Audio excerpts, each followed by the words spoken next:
pretty lies. Look me in the face, tell me that you love me, even if it's fake. Hello everyone, welcome back to my channel commerce with Anjali Talwar. So आज हम अपना next topic करेंगे जो कि है fixed exchange rate. जो हमने chapter start किया हुआ है फॉरेन एक्सचेंज रेट, उसका सेकंड टॉपिक आज हम करने वाले हैं fixed exchange rate.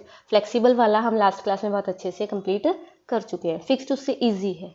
Fixed easy है क्योंकि जो फिक्स्ड एक्सचेंज रेट है ना बेटा, फिक्स्ड एक्सचेंज रेट में क्या सीन है कि यहाँ पे जो फिक्स किया जाएगा वो गवर्नमेंट के द्वारा किया जाएगा एट अ पर्टिकुलर रेट, कि यहाँ पे एक्सचेंज रेट जो है फिक्स किया जाएगा, मेंटेन किया जाएगा by the government at a particular rate. अब गवर्नमेंट उसको इक्विलिब्रियम रेट से ज़्यादा भी डिसाइड कर सकती है और कम भी कर सकती है। वो दो केस हमने पढ़ने हैं बस। तो अगर एक्सचेंज रेट जो है हायर देन है इक्विलिब्रियम प्राइस, तो मुझे एक बात बताओ, रेट ज़्यादा है तो हमारी डिवैल्यूएशन हो रही है। कल ही बताया था ये, अगर फॉरेन एक्सचेंज रेट बढ़ जाता है तो नुकसान हमें है, और फ्लेक्सिबल एक्सचेंज रेट में इसको क्या कहते हैं, डेप्रिसिएशन, और इसमें हम क्या कहेंगे, डिवैल्यूएशन। ये ध्यान में रखना। तो हमारी जो है गवर्नमेंट अगर एक्सचेंज रेट से ज़्यादा रेट डिसाइड कर देती है तो हमारी करेंसी का क्या हो गया, डिवैल्यूएशन हो गया। ये बात समझ आई। और डिवैल्यूएशन से क्या होता है, हमेशा एक्सपोर्ट्स इंक्रीज होते हैं। मैं आपको कल की क्लास में करवा चुकी हूँ, ठीक है। तो डिवैल्यूएशन से क्या होगा, मुझे बताओ, डिवैल्यूएशन कब हुई, जब एक्सचेंज रेट ऑलरेडी ज़्यादा है। यहाँ पे रेट ज़्यादा है। अब यहाँ पे रेट ज़्यादा है तो ऑब्वियस सी बात है कि ये सप्लाई है, जो एक मिनट, जो सप्लाई है हमारी, ये देखिए, जो सप्लाई है वो ज़्यादा और डिमांड कम है। Supply is more than demand. तो किसी चीज़ की सप्लाई ज़्यादा हो और डिमांड कम है तो उसके रेट अपने आप गिर जाएंगे कि नहीं गिर जाएंगे, धीरे धीरे अपने आप रेट स्लोली क्या हो जाएंगे, कम हो जाएंगे। क्योंकि किसी चीज़ की सप्लाई ज़्यादा है और डिमांड है नहीं मार्केट में, तो रेट उसके क्या हो जाएंगे, कम हो जाएंगे, और वो अपने आप इक्विलिब्रियम रेट पे आ जाएंगे। ये बात समझ आई। और नेक्स्ट क्या है कि अगर बाय चांस ही जो एक्सचेंज रेट है वो डिसाइड हो गया lower than the equilibrium rate. अब लोअर डिसाइडेड हो गया। अब लोअर का मतलब क्या है कि हमारी देखो यहाँ पे डिमांड ज़्यादा है और सप्लाई कम है। Demand is more than supply.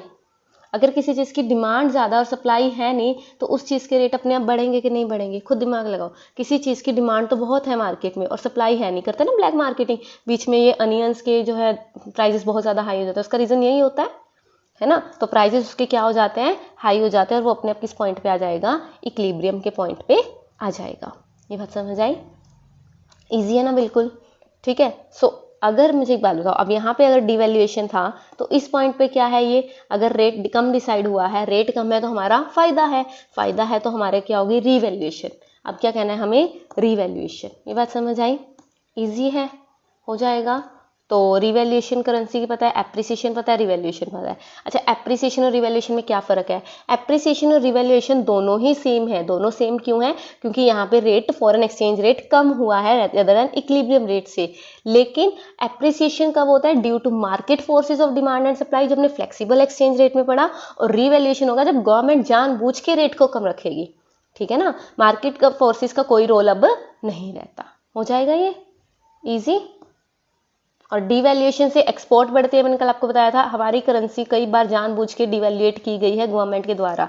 1977 तक ये फिक्स्ड एक्सचेंज रेट चलता था, तो उस टाइम तक कई बार डिवैल्यूएट करते थे हम जानबूझ के, अपनी चीज़, अपने रेट को, मतलब फॉरेन एक्सचेंज के रेट को बढ़ा देते थे, अपनी करेंसी की वैल्यू कम कर देते थे। क्यों, क्योंकि अगर हमारी करेंसी की वैल्यू कम हो जाएगी तो चीज़ें यहाँ पे सस्ती हो जाएंगी और लोग एक्सपोर्ट्स फिर मतलब ज़्यादा डिमांड करेंगे और हमारे एक्सपोर्ट्स बढ़ जाएंगे, ठीक है, ये चीज़ आएगी। और अगर रिवैल्यूएशन है तो उल्टा हो जाएगा, एक्सपोर्ट कम हो जाएंगे। अब चीज़ें बाहर ज़्यादा सस्ती हैं तो एक्सपोर्ट कम हो जाएंगे और इंपोर्ट ज़्यादा हो जाएंगे, उल्टा हो जाएगा। इजी। अब है इसकी छोटी सी हिस्ट्री। सबसे पहले ये चलता था gold standard system of exchange rate, जिसको हम ओल्ड वेरिएंट भी कहते हैं, ठीक है। इसके नाम याद रखना भी, इसके नाम से कई बार ना ये ऐसा आ जाता है, mint par value of exchange rate बताओ, मिंट पैरिटी बताओ, तो इनको याद रखना। क्योंकि अगर आपको ये तो पता है गोल्ड एक्सचेंज सिस्टम क्या है, अब ये वर्ड आ गया तो दिक्कत आ जाएगी, फिर आपको समझ नहीं आता है पूछा क्या गया, ठीक है। तो gold system of exchange rate क्या है, हम पहले ये 1920s के टाइम पे चलता था कि अगर दो कंट्रीज ने आपस में अपनी करेंसी को चेंज करना है तो उनके पास जितना गोल्ड है, जितनी गोल्ड की वैल्यू है, उसके अकॉर्डिंग उसका क्या है, एक्सचेंज रेट डिसाइड होगा। सो अकॉर्डिंग टू सिस्टम जो 1920 में चलता था, gold was taken as common unit parity between currency of different currencies. बात समझ आई।